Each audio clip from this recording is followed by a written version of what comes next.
Hey everybody, what is going on? Hexlex here with another Master Duel video for you guys. Today I am excited to bring you the second of the viewer specials. I was really excited by the response that I got from the first one. I gotta give a huge shout out to everyone who sent me submissions on Twitter and who responded to the comments, all the positive responses. It seems like everyone's on board with this series, which I'm very happy to hear because it's one I was really excited to do. For those of you who have not seen the previous viewer special, well, one, I do recommend you go check it out because we saw some pretty good games from Mixed P during that video. But to sum up what it is, the viewer special is where we take a look at your guys' replays. I want the community at large to be, part of the viewing experience, not just my game. So I reached out to you guys, asked you to head over to my Twitter, which you can find a link to in the description. There I have a pinned tweet, and there you can reply with your replays and decks for me to take a look at, for us rather to take a look at, as I'm going to be showcasing some of the responses that I got. So yeah, like I said, the best place to share that is on the pinned tweet I have there. And the best way to share it too is just go ahead and share your ID, which is this number here. And then when you're saving your replays, make sure that you are making them public. That way I am able to view them. And then you're also going to want to make sure that you just hang on to those for like a few days, maybe up to a week, because even right when I put out the video, I'm not always able to get to them to record them straight away. I did notice there was, I think, one or two people who had like left a replay, but then by the time I got to it, it was too late. It wasn't saved anymore. So do make sure that you hold on to those for as long as you can. Also, please do make sure that you're typing the ID correctly. I do think there was one person, if I recall correctly, where I copy and pasted the ID that they shared, but it didn't lead to any results. So unfortunately, I was not able to view that replay as well. But if you don't have a Twitter, that's fine. You can go ahead and leave them in the comments of this video as well. It is generally easier for me to view them in the tweets, just because it's one place where I can kind of curate all the responses, but I will try to look at the comments here as well. So yeah, I think that just about does it for like the intro kind of portion here. Let's go ahead and take a look at some of this footage that I have recorded here.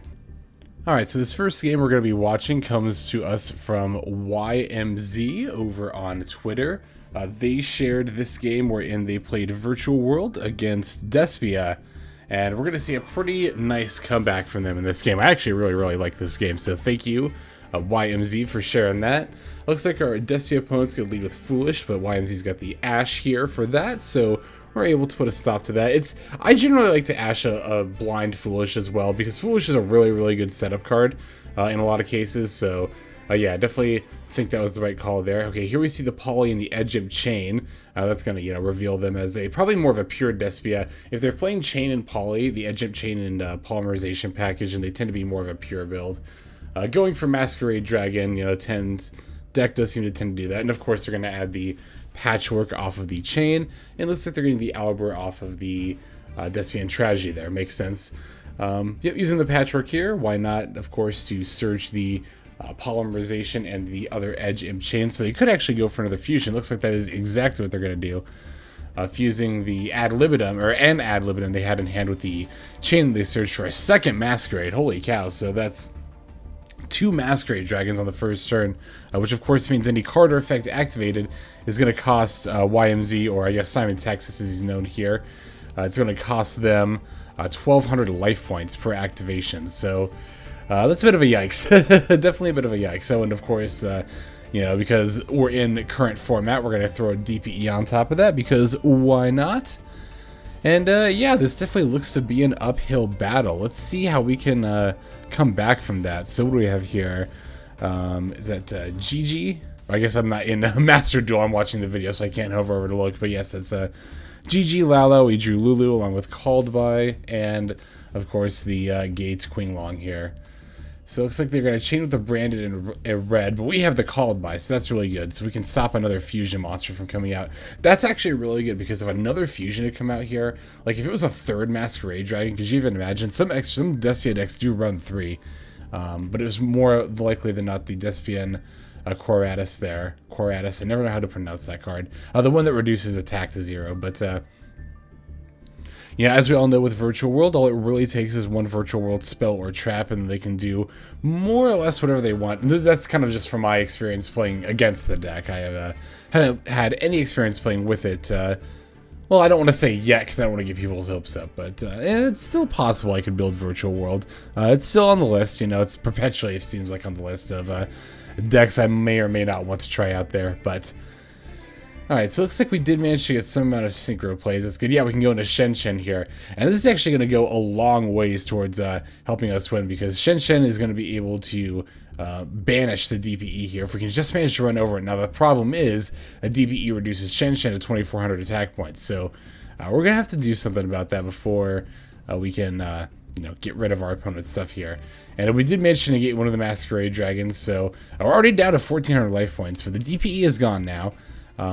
And they can't really run over a Shen Shen with these Masquerade Dragons. That is probably the biggest weakness of Masquerade Dragon, is its 2,500 attack points. It definitely relies on other things to run over. Like if you've got even like a halfway solid beater on the board, like this Shen Shen here, your opponent definitely has a bit of a difficult time running over it. As we can see, yeah, both Masquerades are still standing, but so is our Shen Shen. We're just going to go ahead and battle with one of the Masquerades, so that's going to free us up to activate a couple of effects as opposed to just one. I remember with two Masquerades out, every card effect costs us 1,200 life points. We're at 1,400, so we could have only activated one more card, but now we can do two more.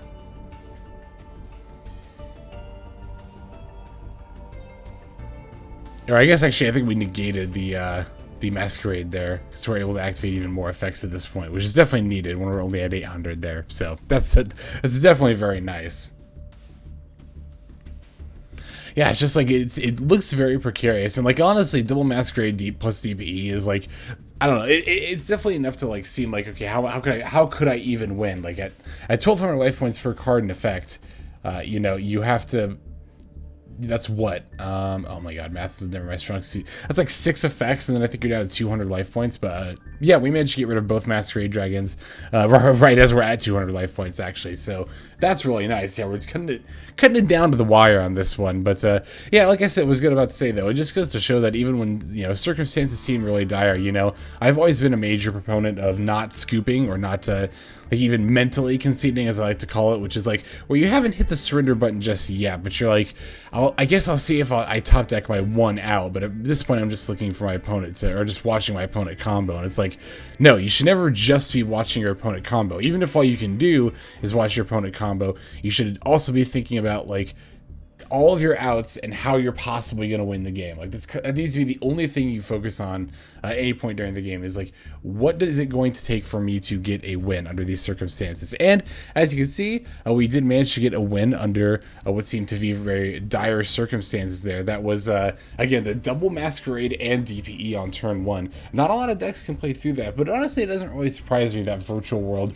is one of those decks that can play through it there.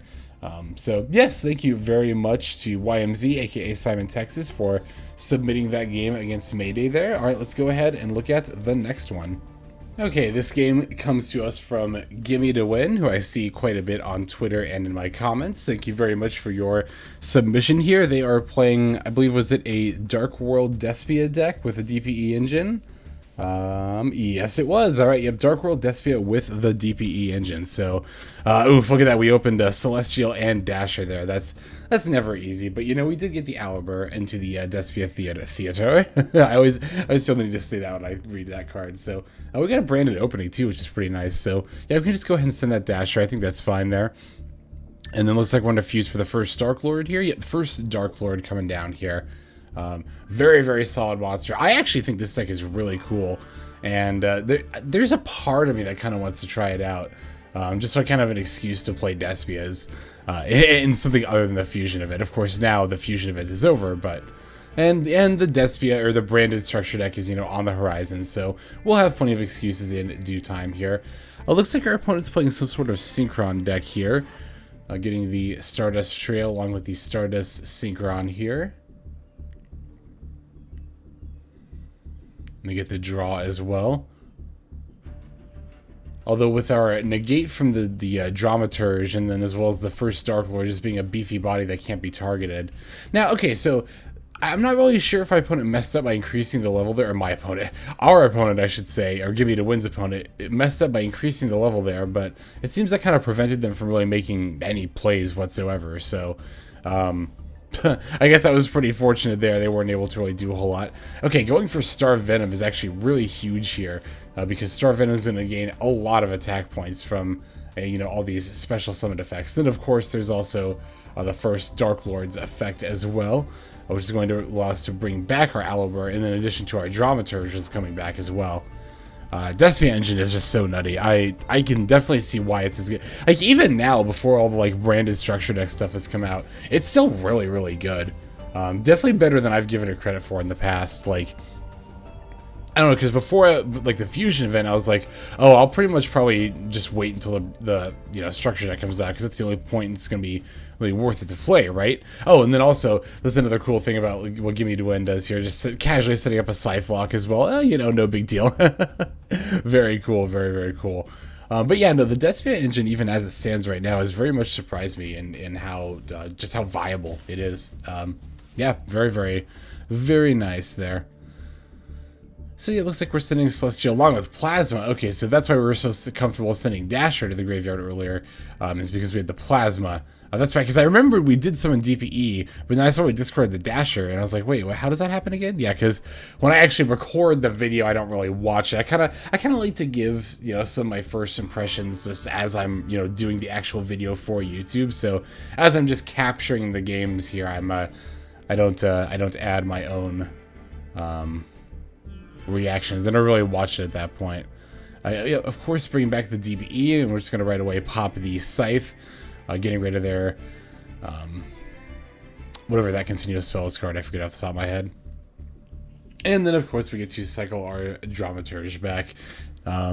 Props to the opponent, ya boy, here for not having conceded at this point. It's, I think it's pretty much over here. I see activating the brand opening in order to chain with DPE so we don't lose any of our resources, and we can pop the back row, which actually was Mirror Force, which does explain your boy not conceding there. But wow, yeah, because, you know, it's pretty easy to be like, oh, well, I've got a whole bunch of monsters here. They're only at 1200. I'll just switch everything to attack and attack. Like, what could they have? Like, sometimes they do just have the Mirror Force. It's happened to me as well, too, where I decided to pop back before going to battle phase, and a legit Mirror Force that would have wrecked me was actually down there. So yeah, a very awesome win from Gimme to Win. They were in fact given their win there. All right, let's go ahead and watch the next one. Okay, this next game is going to come to us from Necessary Primary over on Twitter, or I believe it was just Necessary here on Master Duel. And this is going to be a Sword Soul Tenyi mirror match, which is a pretty nice one. Okay, yep, looks like it's just Necessary here on Master Duel. If you want to add any of these guys, by the way, you can check out that Twitter you know, thread there, and of course they got their player IDs posted there. If you're cool with it, let me know too if I shared your game, and I can share your ID in the comments if you would like the opportunity for people to follow you. Just let me know as you share your replays with me as well. But it looks like the opponent's got a pretty classic Sword Soul opening, starting with the Moye into the Chi Shao, and the long Yuan. I don't remember exactly. I feel like I've heard it pronounced or seen it, you know, been told it's pronounced different ways by this point. That's the one that always trips me up out of the Sword Souls there. But you have another classic turn 1 opening of Baron here, and a face down card, probably Imperm or Blackout. Could also be a call by, I guess, or a cross out too. But looks like we're gonna lead with the Emergence here, and oof, the opponent's got the Ash. The Emergence was a nice attempt to beat the Baron there. We do have the call by though, so there is that for the Ash. How do I always miss call by when the opponent actually has Ash? But okay, so the call by was enough to draw the Baron negate. That's actually pretty good, considering we have the Adhara, Moe, and Long Yuan here as well. Like, we already have all the pieces we need to go off here. So yeah, being able to bait that negate there. Now, if the opponent's got the cross out designator here, although what do they call? They called the Vishuddha. That's interesting. Huh. Okay. Yeah, I'm not really sure why our opponent did that there, but maybe they thought that we're going to discard it. I don't know if anyone's got any insight into why you would blind fire off for Vishuda there. Do let me know. I'm quite interested to know. Okay, so yeah, attempting to negate the Baron with Chi Xiao. We're just going to, of course, Baron to negate the Chi Xiao there. And at this point, pretty much wipe our opponent's whole board. Well, actually, we're not even really doing that, are we? We're just, yeah, we're going to summon Moye and then reveal the Adhara. And, oof, the opponent's got the Nibiru. That's definitely rough. That's always rough. I think, actually, that's why they probably blind fired the Vishuda, maybe, was to attempt to get the play around Nibiru, but we still have the Adhara in hand, and since the token's a non-effects monster, we can just special the Adhara. And actually, look at this. This is a pretty good advocate reason for the Halki Fibrax and Auroradon combo, which is that actually enabled us to go into the Halki Fibrax Auroradon line, which is obviously very, very nice, especially after the opponent has already used so many of their resources. We've wiped their board, and they've already used Nibiru, and we still have plays at this point. Yeah, can't deny that is definitely pretty nutty there. And we actually do get to use Yazi's effect because it's our opponent's turn. They've got a Nibiru on board, so we don't even have to use like the Auroradon to pop the Yazi. We can actually just use Yazi to pop itself and clear a card off the opponent's board, which is obviously very, well, not very, very powerful, but, you know, fairly powerful. It's probably actually going to be enough for us to OTK here. I mean, actually, looking at the, yeah, we're going to go to Baxia, so this is definitely enough for an OTK. Yeah, we can go ahead and mill the Ashina with the Taya, and then we can actually get the Vishuda, even though I called with Crossout. I mean, of course, we're not using the effect, we're summoning it, but, and yeah, of course, with the 1200 burn damage, that is more than enough for us to go for lethal there.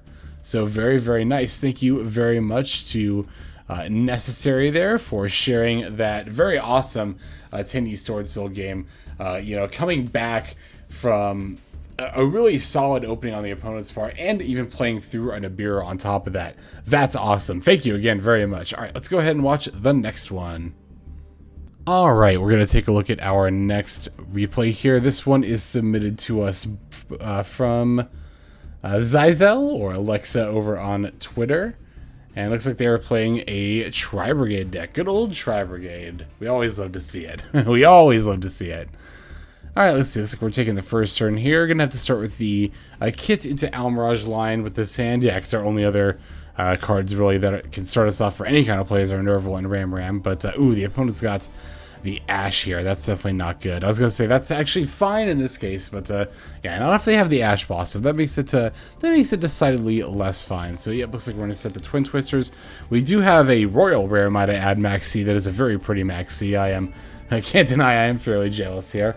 It looks like we're playing against Tenyi Sword Soul here, but they're playing Mapura, which I have not seen any variants play this one before. I mean, of course, I've seen them play the other level 4, the water one whose name I can't remember, but Mapura, that's definitely a new one to me. So yeah, that's another hand where, you know, well, we did get the Maxi off, so that is nice. I was gonna say this is another hand where, like, you know, you're going up against Sword Soul and it's kind of like, yikes, can I even really win with this hand? But yeah, definitely resolving that Maxi was really, really nice there, and is going to be, you know, obviously a large part of how we're going to be able to come back here. So going for the Halki Fibrax, so the opponent is doing so here, and then they're going to move into the Auroradon line, just giving us all the draws in the world. Okay, this is a variant that's using Jet Synchron. Yeah, some sort Tenyi Sword Soul decks, or Sword Soul Tenyi, however you want to say it, use Jet Synchron instead of, or I guess actually I think this one used it in addition to Deskbot 001. But yeah, Jet Synchron is another level 1 tuner that you can use there. I'm not too familiar with how exactly it's used, but or if, you know, maybe like this person's using it, they use it in addition to Deskbot 001 instead of as a substitute, rather. And they're using O-Line as well. Yeah, this is a really interesting... well, they are playing the Denglong variant, I see. Denglong variant is a little bit niche. I don't really see it too much. I mean, it does have some pretty crazy plays it can make, but is it enough to worth, you know, is it rather to warrant like the main and extra deck space? I tend not to think I tend to think not, but yeah, that's just me. So all right, 7-3. Looks like if they're going to go into Cheng Ying next, in addition to their Baron. Yeah, definitely a very... I mean, it's a really scary board, but we have a ton of cards in hand, so it's like... it's scary, but you know, and the opponent actually just used the Baron Negate, Omni Negate here, which actually makes this board decidedly less scary. Now there's that Omni Negate not kind of looming over our heads. That combined with how many cards we have in hand is definitely an indicator that, like, you know, green light, we're definitely all good to go. Now, of course, the opponent is probably going to try to end us here. I don't know if we've actually drawn the Nibiru yet. But looks like they are kind of setting up for game there. Looks like we're playing Dark Ruler no more as well. I've not actually played or crafted that card yet myself, but I've considered it. There's some times where it can be very, very nice. Yeah, I'm trying to remember actually if we've drawn the Nibiru. Okay, there's the Nibiru by this point. Okay, so actually, and given the spot where it's at in the hand, it does not look like we've actually drawn Nibiru up to this point. So, but you know, I've said it a million times, and I'll say it a million times more. This is a prime example of why it is such a good idea to play Nibiru in your deck if you are playing 3 Max C. If you're playing 3 Max C, I think you should more likely than not be playing a Nibiru. Now it looks like our opponent did get the Chao Feng off, but fortunately they didn't use a Baxi. It looks like if they had, they actually would have been able to negate this Nibiru, and that obviously would not have been very good for us. But as it stands, we can just go ahead and wipe off their board. No issues there. They do have the Vishuddha to bounce back the Nibiru, but that's like whatever. It's already done its job, so it's not really that big of a deal at all.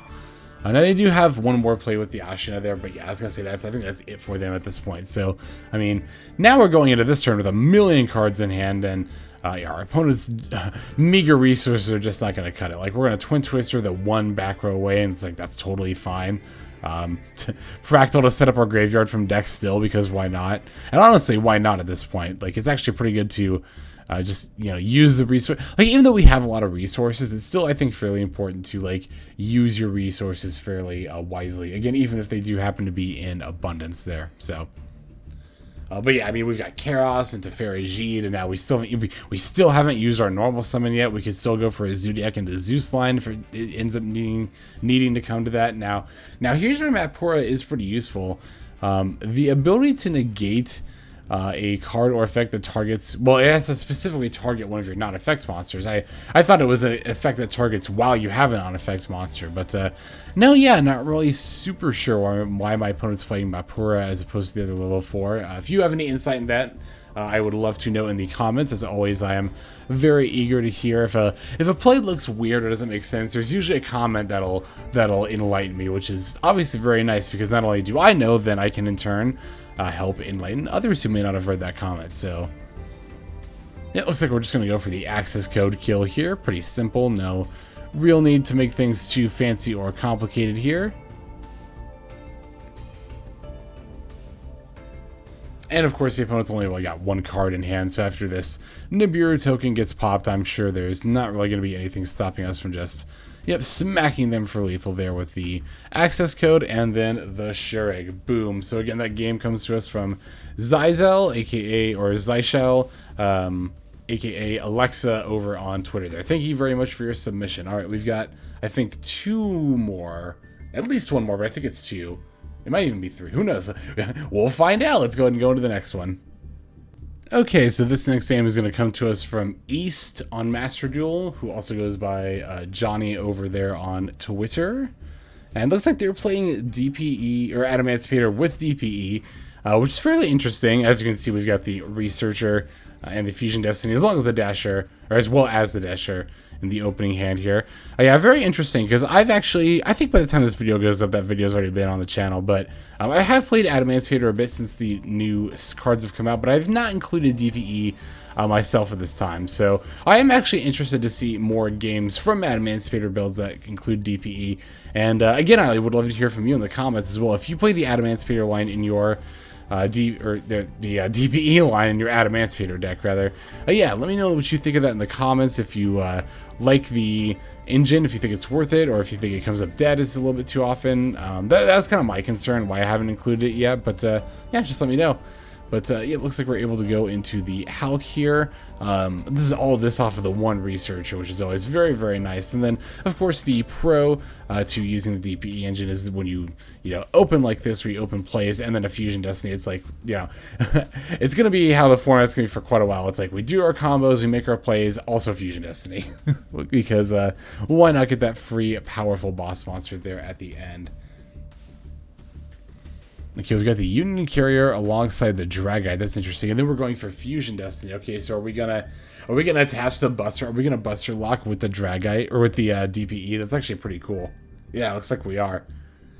So yeah, we've got Spell Trap Negation to protect the Buster Lock here. And then yeah, it looks like we're just gonna get popped to Fusion Destiny. We could have popped the either the face down monster or Spell Trap with the DPE instead, but it's not that big of a deal. I mean, I've definitely missed that trigger before as well. Looks like the opponent's got Torrential as our DPE comes back out, but of course we've got the Dragite, so we are totally fine going ahead and negating their only back row with the Dragite there. And then, of course, we also get to try to bounce this back row as well, but it kind of looks like... Oh, we actually did manage to hit right at the very end there, so that's nice. Good thing we only needed the one hit. Ah, yes, and then that's actually, you know what? That is actually a pretty smart play to attach the Block Dragon and then pop it with DPE. That is actually a pro towards DPE, I guess, so to speak. Well, actually not really, because while Block Dragon's on the field, they can't not be destroyed by card effects, so I guess it only really works when you equip it with Union Carrier like that. I guess still worth considering. It was a good line. It's one I could see myself missing, even if I was playing like the DPE line in this deck. That's the kind of play where I could see myself not thinking to do that. So very, very good catch there from East, aka Johnny there. And ooh, looks like we revealed a Guardian. That's nice. Or a Tackle Crusader. I mean, yeah, I was gonna say it's probably the Guardian coming out. And yeah, it looks like that was enough for our opponent to go ahead and get the concede there. Wow, so we didn't even need the Fusion Destiny on top of all that Adamantipator stuff there. So yeah, wow, you actually no, I'm sorry, we did get the DP out, that's right. And you got the Buster Lock attached to it. That is actually something I didn't really think about before, is that you could go for DPE instead of Warlord Savage Dragon and still set up the Buster Lock. So that's actually a really good point. And that's yet another reason why I love doing this series so much, is getting to watch your guys' games. Just like reading your guys' comments is so helpful for me and my decks. But all right, let's go ahead, and I think we should have one more here. Let's go ahead and take a look at it. Okay, this last game is going to come to us from Mega R3X, who I've definitely seen around in the comments before. Thank you very much for your submission. And they're playing Heroes, so we saved one of my favorites for last. I absolutely adore hero decks, and definitely please submit replays if you've got hero decks. I would love to live vicariously through those of you who have actually managed to build the deck there. But it doesn't look like we've actually just opened with the best hand here, just having the Denier and nothing else to really fuse with here. So yeah, we're just gonna have to set that in call by and pass. Looks like we're playing against Eldritch, and it seems like they've kind of opened a little bit weirdly as well. Thankfully, we've got the call by here. This is why I like setting call by. Occasionally, I'll see a comment asking, like, why do you set call by during your opponent's turn? I'm not always just looking to save call by for a hand trap insurance during my turn. Call by is an extremely good disruption card, as there are a lot of good effects that resolve in the graveyard there. So I think setting call by is generally going first if you didn't need it. For your plays to stop a hand trap. I think it's generally the right call. The right call there. I didn't even intend for that. But yeah, cool. Looks like we're going to fuse for Absolute Zero. Cool, I didn't intend for that one either. I'm actually going to fuse for Absolute Zero. Very, very nice. We're going to move to the battle phase there. Yeah, of course, the opponent's going to have the Scarlet Sanguine. We knew they had that. But we've got the Mask Change here. Yeah, an Absolute Zero when sent to the graveyard, or just when it leaves the field, blows up monsters, and then Acid blows up back rows. So yeah, Mask Change 0 into Acid is just a full board wipe, which is that's a hero combo I've done before. I think the last variant of hero I played, well, it would have been sometime around 2016. It was after the structure deck with Dark Law came out. I think that was the last time I played heroes competitively, but I'd love to do it again. Maybe someday. Maybe if we can, like, I don't know. I don't even know what would have to change, because it's still to this day would cost me like 14 ultra rares just to build heroes. So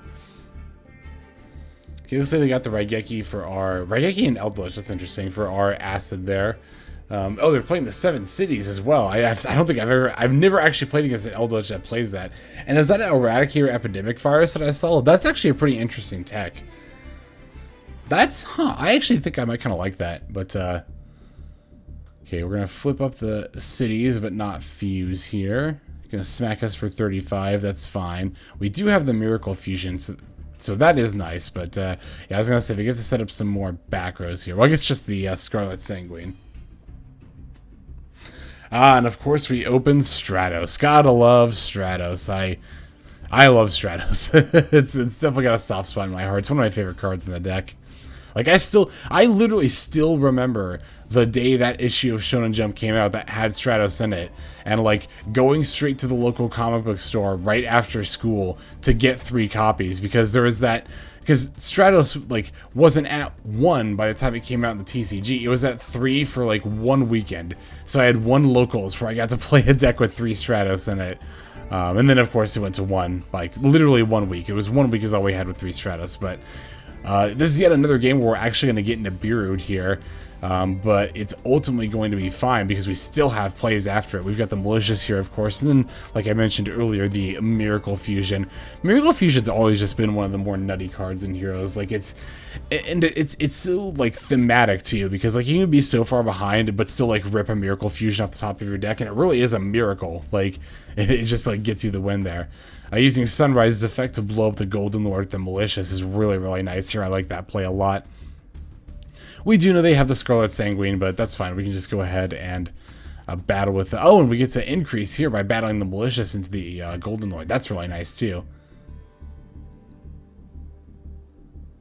So, yeah, our opponent doesn't really have much of anything left. They can get back one of their Eldritches by using that 7 Cities, or whatever it was called, that continuous spell up there. They can use that to bring back one of their Eldritches, but, yeah, one of the Eldritches and 1 random card from their hand is not something to be... too concerned with, I think. Looks like we're even going to keep comboing here. Summoning the Ferris, and then using the Wonder Driver. And then linking into a Link 3, which I actually didn't even know Heroes really had a Link 3. But yeah, the Dread Decimator here, which has a very nice beefy body. And makes our our other heroes even better here. I wish they were my heroes. Trust me, I do. Okay, setting up the Conquistador, that's fine. You know, we don't really care about that. And as I predicted, they're going to send the continuous spell for the Eldritch here. So yeah, even though they can summon it out with the attack buff, like, our stuff is all still stronger here. And I don't think our opponent realized that initially because they summoned the Eldritch in attack mode and tried to move to battle phase. But nope, all of our stuff has... Actually, everything has stats of 3,900 right now. And then, of course, we can just pretty easily flip that token into attack mode. I'm sure the Conquistador is going to go off, but whatever, it's fine. And thanks to Sunrise's effect, we can just pop that and then smack our opponent for 39. And then we don't even have to wait till next turn. We can just go ahead and flip the mask change. And looks like that is going to head and draw the concede from the opponent there. So thank you again very much, very, very much, Mega R3X. Again, I am a huge, huge fan of Heroes. So if you have Hero decks, replays with Hero decks, please, please, please, please submit them. I would absolutely adore going over those. So, okay, cool. Yeah, that's about all we've got, I think, here for this one. Yeah, so let's go ahead and move on to the outro. Alrighty, so yep, that is going to go ahead and do it for this viewer special. Thank you, everybody, again, who submitted, which I'll go ahead and just read your names from Twitter. Mega R3X or Rodrigo over on Twitter. Johnny on Twitter. Alexa. Who else do we have here? Necessary. And there's one more? 2 more. There was YMZ and Gimme to Win. Yes, thank you, everybody, for submitting your replays for this video. I very, very much appreciate that. And remember, if anybody who's watching, you don't even have to be subscribed or you don't even have to follow me on Twitter. I would actually very much appreciate it if you did those things, but not requirements whatsoever. If you would like to share your replays for me to view, again, the best place for you to do that is you're going to want to go to my description where you will find a link to my Twitter, which is HexLexYGO, at HexLexYGO. And then from there, you can, it's gonna be my pinned tweet right at the very top. Just go ahead and reply to that with your player ID, and then make sure, again, you've got the replay saved. and that you've made it public so that I can view it there. And like I said at the beginning of the video, do try to leave it up for ideally at least a few days, if not a week, just as long as you can, really, because again, I'm not able to always get the recordings done right as soon as I see the response there. So, and again, if you don't have a Twitter, that's totally fine. You can leave them in the comments of this YouTube video, and again, I will try to get back to those, but it is better for you to leave it on Twitter, because it's a very easy spot for me to find it all. It's all curated and all that fun stuff. So thank you again very much to everyone who submitted, and to everyone who's watching, and to anyone who will submit more games in the future. That is, I want to keep this series going. Like I mentioned in the last one, I would love for this to be a weekly series, but in order for it to be a weekly series, I'm definitely counting on you guys to send those submissions in. So don't be shy if you've already shared, if you've got multiple games to share, you know, just go ahead and share it, and we will definitely take a look. But yeah, that's all I've got for you in this one, guys. Thank you so much for watching, as always, especially the very end like this. Yeah, without further ado, this is Xlex signing out. Hope you guys have a fantastic day.